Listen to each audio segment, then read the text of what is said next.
American officials say a Black Hawk helicopter has crashed in southwestern Afghanistan.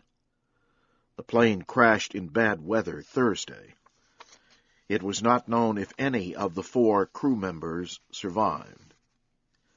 Earlier, Afghan President Hamid Karzai strongly condemned the actions of American soldiers, pictured with the dead bodies of militants.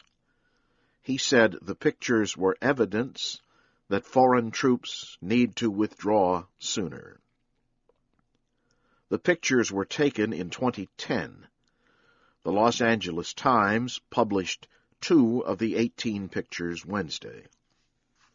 The newspaper report says the soldier who released the pictures wanted to draw attention to poor leadership that could threaten the safety of the troops.